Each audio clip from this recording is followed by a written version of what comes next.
Donc Digital Launchpad, c'était un business qui à son prime rapportait 474 000 $ par mois. Et Iman, en 50 jours, il aurait réussi à scaler en 50 jours Digital Launchpad à plus de 474 000 $ par mois. Ok.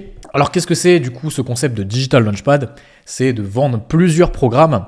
Ici on voit il avait The Winning Store pour lancer une boutique e-commerce, Pen to Profit pour devenir copywriter, ici Six Figure Sales Rep pour devenir closer, et bref plein de programmes comme ça. Donc ce genre de formation coûte parfois entre 990 €, voire 3000 € chez les offres des concurrents. Ici c'était vendu uniquement 37 $ par mois. Imaginez une formation classique, genre 3000 €.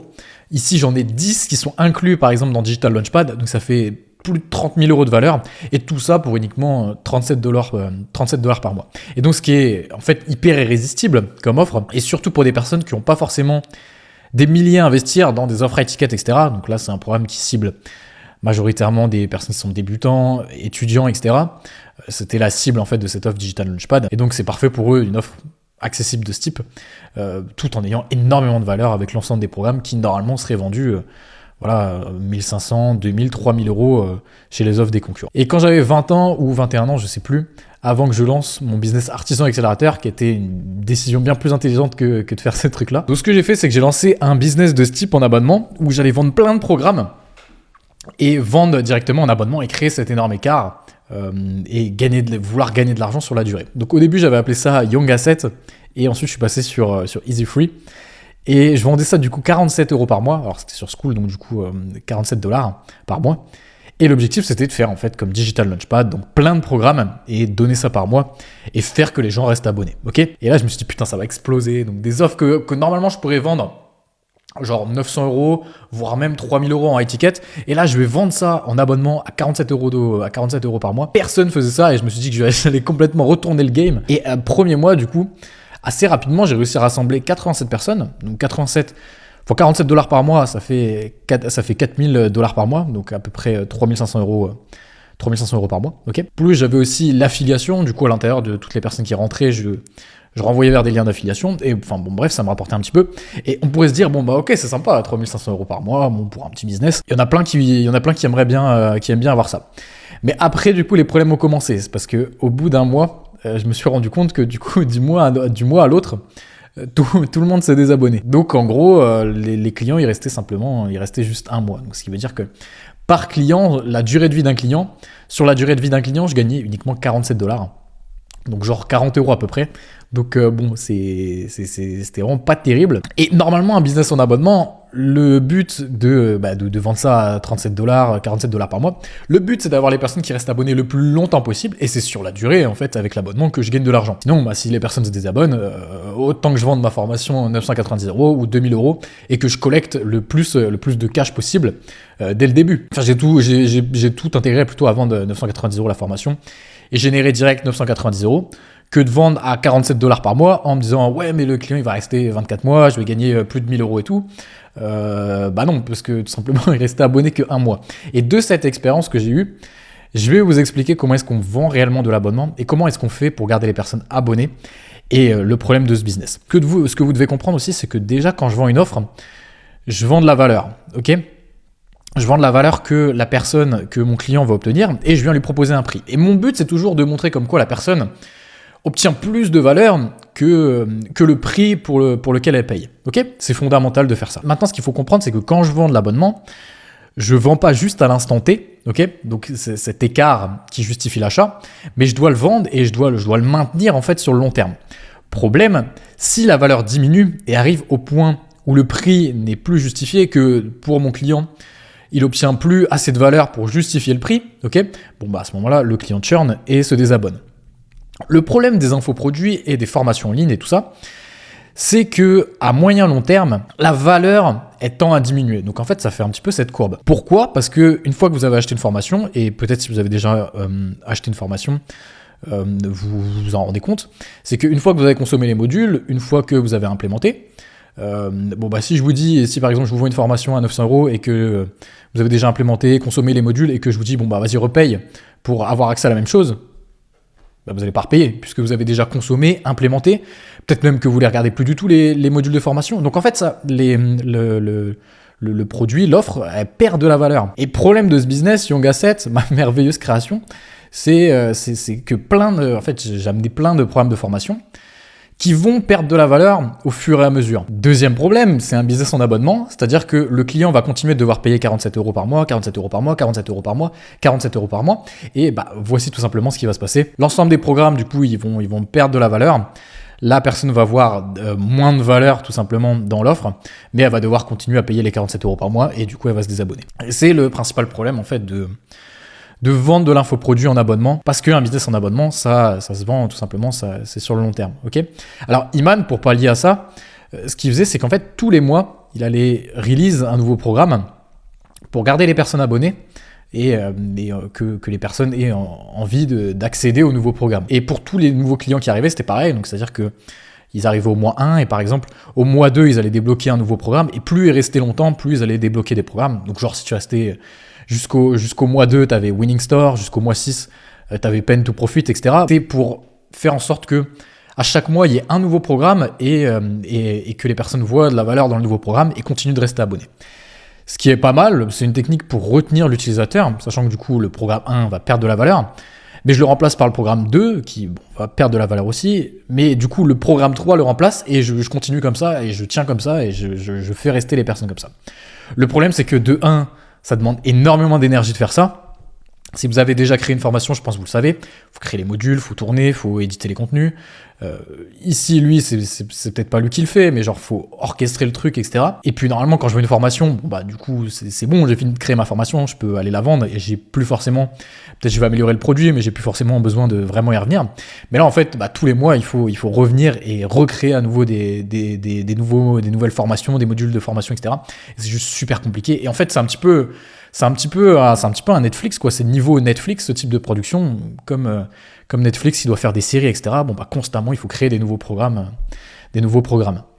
Donc ça, de 1. Et de 2, au bout d'un moment, on commence à faire le tour, quoi. Je vais faire un programme e-commerce, agence, infoproduit, devenir monteur vidéo, media buyer, closer. Enfin, je peux peut-être trouver genre 10, 12 programmes. Mais après, qu'est-ce que je fais après ? Qu'est-ce que je fais quand j'ai plus d'idées ? Donc, c'est un petit peu la limite de ce modèle. Alors, chose intéressante tout de même à prendre là-dedans que j'aime bien, c'est l'idée de faire intervenir d'autres personnes dans son offre. Donc, c'est même quelque chose qui est de plus en plus commun aujourd'hui. Donc voilà, par exemple, je prends un expert en copywriting et je le fais créer un module de formation. Ça m'évite de le faire, moi. Donc évidemment, je rémunère la personne pour cette mission. Et puis moi, ça me permet d'augmenter la valeur de mon offre parce que je fais appel à un expert. Du coup, dans cet aspect-là. Mais alors, du coup, ce genre de business d'infoproduits en abonnement, c'est très compliqué à opérer, c'est très compliqué de garder l'utilisateur abonné, puisque j'ai la contrainte du modèle de l'infoproduit, qui est que mes programmes perdent de la valeur avec le temps. Et moi, ce que je fais, c'est que je vends en abonnement, où l'objectif, c'est de capturer le plus de valeur possible sur le long terme. Et donc, en fait, j'ai tout simplement deux modèles qui vont pas ensemble, en fait, ici. Et c'est pourquoi, et je l'ai remarqué moi, par exemple, vous pouvez aller regarder des business sur School ou sur Whoop qui vendent en abonnement, et en fait au bout de 3 à 4 mois la majorité tout simplement change de modèle ou repositionne leur offre et arrête même carrément parfois le modèle abonnement parce que tout simplement ça marche pas et le client churn parce qu'il va pas repayer pour avoir accès à la même formation. Ok.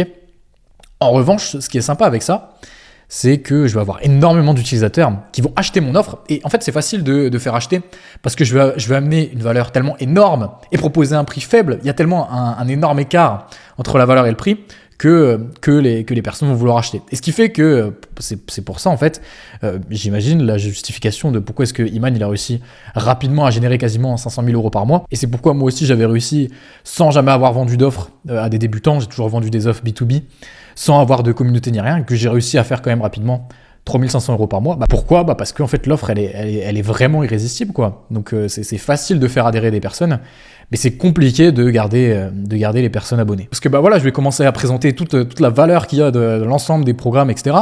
Je peux dire par exemple valeur 3 990 €. Le prix normalement si je le vendais en mode high ticket 1 990 €. Moi je le propose pour uniquement 79 € par mois, c'est-à-dire que pour 79 €, la personne pourra accéder à plus de 3 990 € de valeur. Alors toutefois, je vais vous amener sur des éléments et sur des positionnements qui sont intéressants vis-à-vis de ce modèle d'abonnement. En fait, toutes les niches, enfin, genre tous les positionnements où dans le level de service, je vais pas seulement amener de l'infoproduit, mais plus du coaching, enfin pas vraiment du coaching, mais plus cet aspect de genre suivez-moi, genre copiez ce que je fais, ou alors par exemple des case studies, des analyses, etc. Des choses dont le service, donc c'est en fait l'infoproduit, c'est un produit, ok, donc forcément il va perdre de la valeur dans le temps. Mais si j'amène du service, le service, bon bah je peux amener des choses dont mon client va continuer de voir de la valeur, et c'est des choses qui sont récurrentes aussi. Donc en fait, si vous voulez vendre ce genre d'offres en abonnement, il faut arriver à tous les mois, toutes les semaines, arriver avec de la nouveauté, ok, donc amener des nouvelles choses, des choses dans lesquelles les personnes vont continuer de percevoir de la valeur, mais aussi il faut que ça soit des choses qui soient faciles à créer, pas à chaque fois créer de nouveaux programmes de formation qui demandent énormément de ressources, ok. Je vais vous donner des exemples, vous allez comprendre. Donc par exemple les paris sportifs, donc par exemple si je vends un abonnement où j'analyse des matchs, où je donne des pronos, et l'idée c'est que voilà, genre toutes les semaines, tous les mois, enfin même tous les jours en fait, si je prends l'ensemble des sports, il y a des matchs et puis il y a des pronos à faire. Et donc, c'est des choses qui vont garder de la valeur, plus que les conseils que je vais partager ou les analyses. Bon, à part si je dis n'importe quoi et je fais des pronos qui passent pas. Mais si du coup les personnes me suivent et qu'à chaque fois je partage des pronos, des analyses, etc. tous les jours, bon bah à chaque fois il y a de la nouveauté, ok, et ça va faire que les personnes vont continuer d'avoir de la valeur, de percevoir de la valeur dans ça, et les gens vont rester abonnés, ok. Des analyses de business, donc par exemple ce que je fais en ce moment là, cette vidéo, ça pourrait éventuellement être monétisé, ok. Et par exemple toutes les semaines ou plusieurs fois par semaine, je pourrais venir analyser le marché, donner des insights à mes clients, voilà, analyser des business à lancer, des stratégies de scaling, etc. Ok. Et le fait que je vais amener de la nouveauté à chaque fois que je vais créer des nouveaux contenus, etc. Fait que les personnes vont rester abonnées. Et c'est plus simple de créer ce genre de vidéo que à chaque fois devoir recréer tout simplement un nouveau programme. Ok. Investissement en bourse. Je pourrais partager mon portefeuille par exemple, et les personnes peuvent me copier. Alors attention avec ce genre de truc de bien mettre un disclaimer, parce qu'on n'a pas le droit en France de donner des conseils d'investissement et d'être rémunéré pour ça, il faut être accrédité. Donc si je le fais, je dois mettre une mention comme quoi je ne donne pas des conseils, mais je fais des analyses, il faut se référer à un professionnel, etc., que investir comporte des risques. Et vous monétisez pas les conseils en mode, vous présentez la chose en mode, non pas que les personnes vous copient, mais vous monétisez simplement l'analyse des marchés, voilà, pour faire gagner du temps aux abonnés, et que derrière, si les personnes copient ce que vous faites, bon bah du coup ils sont entièrement responsables et que ça vous concerne pas, ok. Ça c'est si vous êtes en France, en dehors vous êtes libre de dire copier mon portefeuille en bourse. Mais ici donc pareil, du coup si je fais quelque chose comme ça, si tous les mois je monte mon portefeuille, j'analyse les marchés financiers, etc., c'est quelque chose de récurrent et bah, ça va garder de la valeur, ok. En revanche, si je fais une formation comment investir en bourse, c'est quelque chose qui va perdre de la valeur dans le temps, puisqu'ensuite les clients ils auront intégré les informations que j'ai partagées, ils en auront plus besoin, ils vont pouvoir normalement investir par eux-mêmes, et alors que là en fait chaque mois la valeur elle est dans le fait que je vais faire gagner du temps aux personnes en montrant l'analyse, et puis aussi parce qu'ils peuvent aussi copier mes investissements et copier mes perfs en fait, sans avoir forcément à réfléchir. Pareil dans la niche par exemple du crypto ou du trading, donc même chose tous les jours, toutes les semaines. J'analyse ou je montre par exemple pour que les personnes me copient. Ok. Automatisation, ça c'est une super niche de vente de l'abonnement. Et par exemple tous les jours, je peux partager des exemples d'automatisation, soit des exemples d'automatisation que les personnes peuvent intégrer dans leur propre business pour automatiser les workflows, soit par exemple des automatisations que les personnes peuvent venir vendre à d'autres personnes. Ok. Étant donné que j'amène du coup de la nouveauté chaque jour en amenant des nouvelles automatisations, bon bah c'est quelque chose qui va garder de la valeur. En plus, c'est évidemment, encore une fois, plus facile à créer que tout un programme de formation. Et donc, c'est des choses qui permettent de vendre de l'abonnement. Ok. Maintenant, un point que j'aimerais vous partager, c'est concernant l'IA. Ok. Et ça pourrait être un shift majeur dans ce monde du coaching, de l'infoprenariat, de la vente de formation, de la vente d'informations. Vous le savez, du coup, je viens de vous l'expliquer. Une formation en ligne, des informations, c'est quelque chose qui perd de la valeur. Donc, c'est pas quelque chose que je peux vendre en abonnement, ou alors je vais le vendre sur 2-3 mois. Ok. Mais le but de l'abonnement, c'est de vendre sur le durée la plus longue possible pour avoir une grosse LTV en fait. Donc une formation, je la vends 990 €, 2000, 3000 €, bref. À la limite, du coup, je peux faire un plan de paiement en 3 fois, 4 fois, ce qui me permet de, on va dire, simuler un petit peu l'abonnement, mais je vends pas vraiment de l'abonnement, ok. Là où l'IA pourrait transformer ce modèle, c'est que l'IA, c'est un service que l'utilisateur va utiliser. L'IA, c'est du SaaS en fait. Et là où je pense qu'on pourrait aller, c'est que les infopreneurs et les coachs créeront leur propre IA, entraînés du coup avec les informations dans leur programme, entraînés avec les datas que je vais venir fournir, que les datas que le coach et l'infopreneur viendront fournir à l'IA. Et devinez quoi? Et ça c'est quelque chose qui garde de la valeur dans le temps. Okay, parce que l'agent IA, donc genre imaginons j'ai un agent IA pour écrire des VSL et je viens du coup vendre ça. Maintenant c'est plus une formation sur comment écrire une VSL, et une fois que j'ai compris les informations sur comment écrire une VSL, je peux créer ma VSL et je regarderai plus jamais le module de formation.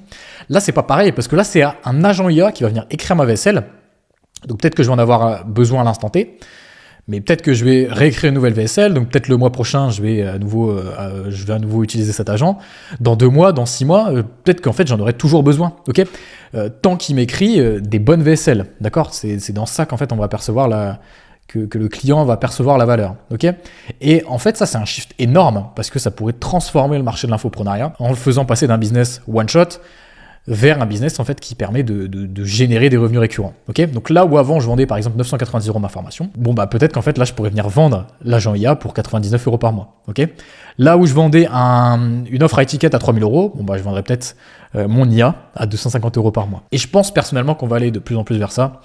Évidemment, c'est pas blanc ou noir, c'est pas tout va s'arrêter et tout le monde va vendre des agents IA, mais il y a une partie de la valeur qui va partir vers l'IA, et c'est logique en fait, mais il y aura quand même toujours des choses que, par exemple, les agents IA ne pourront pas faire, et où ça restera pertinent d'amener du coup des modèles de formation. Maintenant, du coup, quel pourcentage réellement, ça j'en sais rien, mais donc toute la valeur ne va pas se déplacer, tout le monde ne va pas se mettre à vendre, on va pas vendre uniquement de l'IA, on va vendre un combo entre IA et infoproduit, ok. Donc toute la valeur va pas se déplacer vers uniquement le fait de vendre de l'IA et des agents IA, mais du coup il pourrait y avoir une tendance où la valeur avant dans l'infoprenariat, tout ça, c'était de vendre le secret, le fait d'avoir des skills, des connaissances que d'autres n'ont pas, et je viens monétiser ça pour l'apprendre à d'autres personnes, pour les aider à atteindre leur objectif.